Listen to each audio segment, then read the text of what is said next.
आप सभी भाई बहनों का सर्व कल्याण वृक्ष की प्रश्नोत्तर ज्ञान कक्षा में एक बार फिर स्वागत है।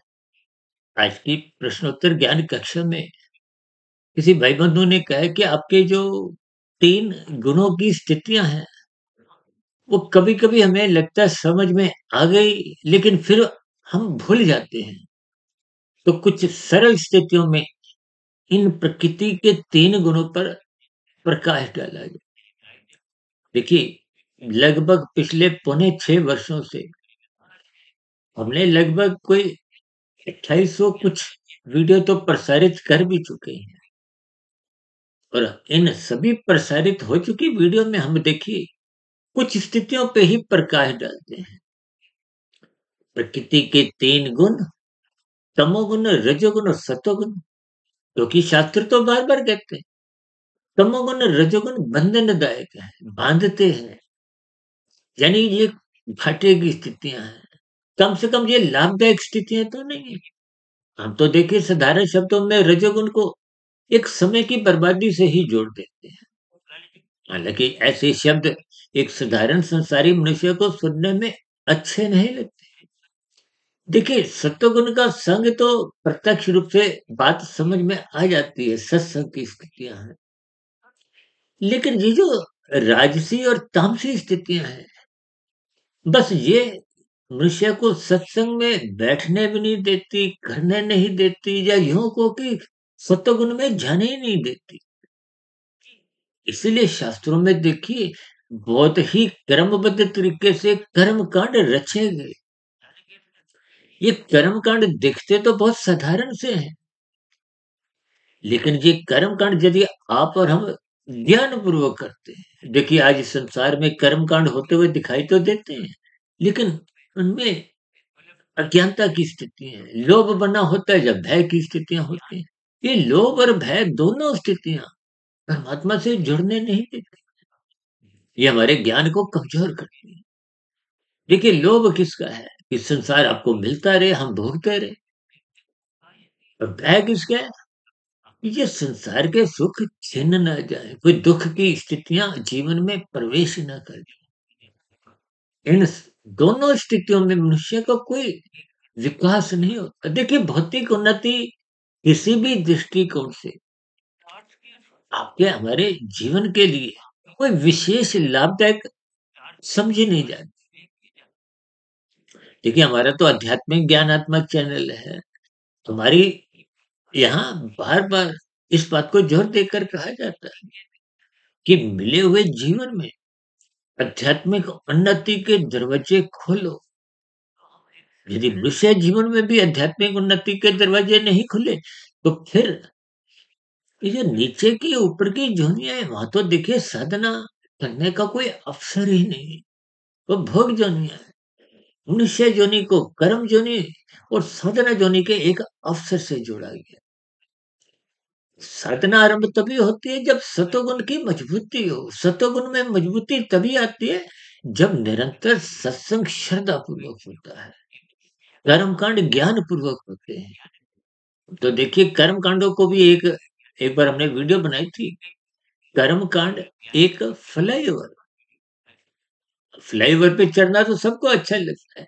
आजकल तो भारत में देखिए बहुत बड़े बड़े कुछ पुलों की स्थितियां बनती जा रही हैं, बड़े बड़े राजमार्ग बन रहे हैं, ताकि आप अपनी मंजिल पर जल्दी से जल्दी पहुँच जाएँ। कि हमारी मंजिल क्या है? देखिए भौतिक स्तर की तो बात हम बीच-बीच में कभी-कभी कुछ उदाहरण के रूप में समझाते हैं। आपका हमारी लक्ष्य क्या है? परमात्मा को पाना, और ये लक्ष्य सबका बना हुआ है। देखिए जो मनुष्य पाप करता है, छीना-झपटी करता है, कानून का उल्लंघन करता है, शास्त्र विरुद्ध पाप कर्म जितने भी होते हैं, वो सुख पाने के लिए होते हैं। और सुख आप पर हम कौन सा चाहते हैं? दुख रहित परम सुख चाहते हैं, और परम सुख का ही नाम आनंद कहा गया है। और शास्त्रों को पढ़ने से आपको में बोध हो जाएगा कि भौतिक जगत में इस आनंद की स्थिति लेश मात्र भी होती ही नहीं।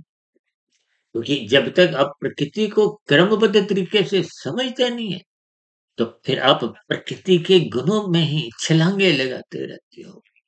प्रकृति के गुणों का जो एक बहाव है, तभी तो हम बार-बार कहते हैं इन 3 गुणों को क्रमबद्ध तरीके से समझो। आज जिस भाई बंधु ने भी प्रसंग रखा है, उनका भी एक 3 गुणों की स्थितियाँ उनको कभी समझ में आ जाती होंगी, कभी नहीं समझ में आती होंगी। क्योंकि 3 गुणों की स्थितियों को भगवान श्री कृष्ण जी ने स्वयं गीता में एक गूढ़तम ज्ञान से जोड़ा है। और हम तो बार-बार इन 3 गुणों के ज्ञान को रहस्यमय स्थितियों से जोड़ते हैं। रहस्यमय स्थितियाँ तो देखिए, अब मैं पिछले लगभग 27-28 वर्षों से 1 डेढ़ 2 बजे एक उठने का एक स्वभाव संस्कार मेरा बन चुका है।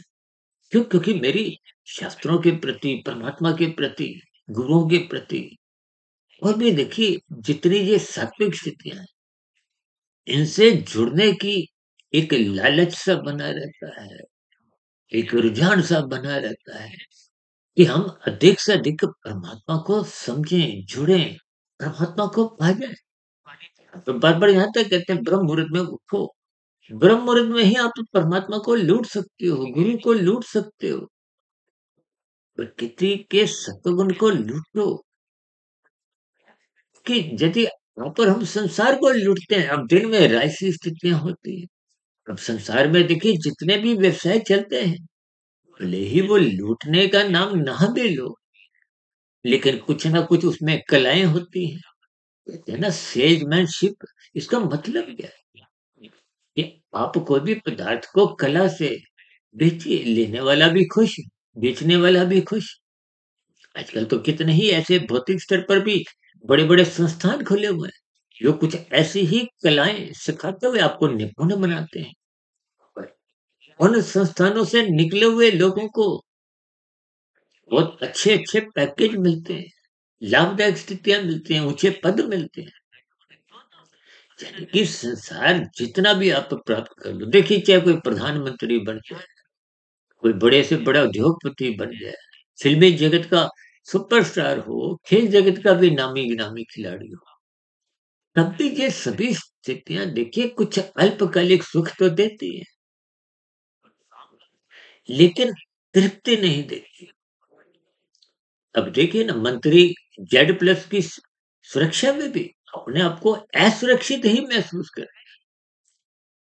मानसिक स्तर पर देखिए धन के स्तर पर आप जितनी भी स्थितियां प्राप्त कर लो उनका कोई विशेष महत्व आध्यात्मिक दृष्टिकोण से माना नहीं जाता क्योंकि जब तक अब देखिए ना 99% आपके सुख हैं 1% कोई आपको भय की स्थिति है कल तो देखिए कभी-कभी कुछ रंगदारी की स्थितियों में कुछ एक दूसरे को कुछ धमकाने की स्थितियों में, तो फिर ऐसी स्थितियों में वो जीने वाला मनुष्य भयभीत रहता है। भयभीत मनुष्य देखिए सुखों के रहते हुए भी दुखी रहता देखिए इन सभी स्थितियों का अपने मात्र उतने अंश में ही बात समझनी है कि प्रकृति के 3 गुण आपको समझ में आ जाए, उनका स्वभाव समझ में आ जाए। हम तो साधारण शब्दों में देखिए बार-बार कहते हैं, ये मनोरंजन की स्थितियाँ, खेल-तमाशे, मौज-मस्ती जितनी भी स्थितियाँ, ये विषय भोगों की आसक्ति, संसार की रंग-रलियाँ, ये सब रजोगुण के कार्य हैं। शास्त्रों में तो स्त्री-पुरुष का जो आपसी आकर्षण है, उसको भी रजोगुण से जोड़ा गया है। संसारी जितने सुख हैं, वो सब राशि हैं और इन राशि स्थितियों को यदि आप कानून के अंतर्गत में रहते हुए प्राप्त करते हो, कानून भी आपको कोई रोक-टोक नहीं करता।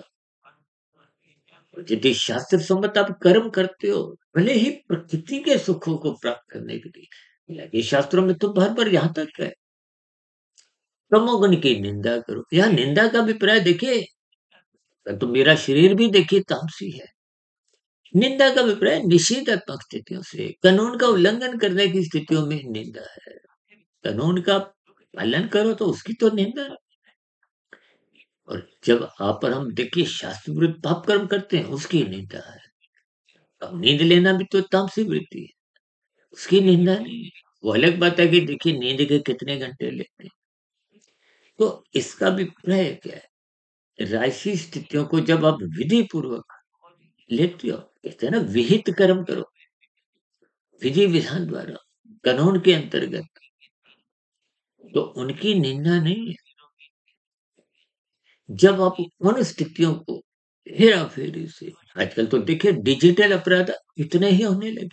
हेरा-फेरी, ये झूठ भी देखिए तामसी वृत्ति है। हेरा-फेरी, चालाकियाँ, ठगियाँ, ये सब नीतिगत कार्य है। आजकल तो घोटालेबाजी की स्थितियाँ भी राजनीतिक स्तरों पर कुछ प्रकाश में आती हैं। बड़े-बड़े अधिकारियों द्वारा भी कुछ रिश्वतखोरी की स्थितियाँ। देखिए ये सभी जिनकी कानून निंदा करता है, शास्त्र निंदा करता है, वो सभी तामसी स्थितियाँ हैं। इसलिए कि राजसी स्थितियाँ विहित कानून के अंतर्गत शास्त्र के, वो अलग बात है कि देखिए राजसी स्थितियाँ, अब ऐसे कितने उद्योगपति हैं जिनके पास लाखों नहीं करोड़ों, अरबों, खरबों कितना धन है। लेकिन हमारा शरीर तो देखिए वृद्धावस्था में आते-आते कमज़ोर हो जाता है। इंद्रियाँ भोग विषयों का सुख लेने में असमर्थ होती है।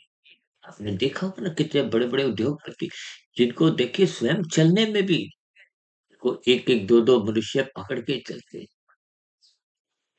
कहीं-कहीं तो देखिए स्थितियाँ कुछ और बिगड़ जाती हैं कि खाना खाने के लिए भी हम स्वयं अपने हाथों से गिलास तोड़ नहीं पाते और कई स्थितियाँ और बिगड़ जाती हैं, तो तरल पदार्थ विक्रम नली द्वारा शरीर के भीतर पहुँचाए जाते हैं।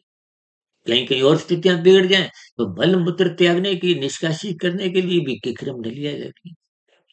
तो यानी भौतिक सुख जो राजसी स्थितियों में अपने धर्मानुसार भी इकट्ठे किए, वो भी जीते जी हम और आप भोग नहीं पाते। देखिए स्थूल शरीर की अवस्थाओं से आप और हम इनकार कर नहीं सकते। शिशु काल, बचपन अवस्था, किशोर अवस्था, युवावस्था, प्रौढ़ अवस्था, वृद्धावस्था, ये सब स्थूल शरीर की एक अलग-अलग अवस्थाएँ हैं। और मनुष्य जीवन का महत्व क्या है?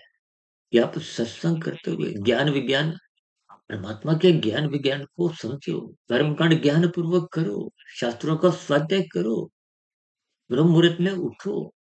इन सभी स्थितियों में आप जितनी आध्यात्मिक उन्नति कर लेते हो, देखिए आध्यात्मिक उन्नति का अभिप्राय कर्म योग, ज्ञान योग, भक्ति योग की स्थितियों से छीनने से। राजसी स्थितियां विधि पूर्वक कर्म करना अच्छा है, तमोगुण से अच्छा है रजोगुण है। छीनो मत। छीनने की स्थितियां तामसी है। मेहनत करके कृत करके आप कुछ भी पदार्थ लेते हो, प्रकृति के सुख भोगते हो, वो राजसी स्थिति है। जब आप मेहनत द्वारा शास्त्र सम्मत कर्म करते हो, कानून के अंतर्गत, फिर उस कमाए गए धन को, पदार्थों को निर्बल मनुष्यों में देते हो, अन्य पक्षियों की, पशुओं की और भी देखिए कुछ परोपकार के कार्य करते हो, तो इसकी प्रशंसा इसलिए कहते हैं ना रजोगुण से अच्छा सतोगुण है।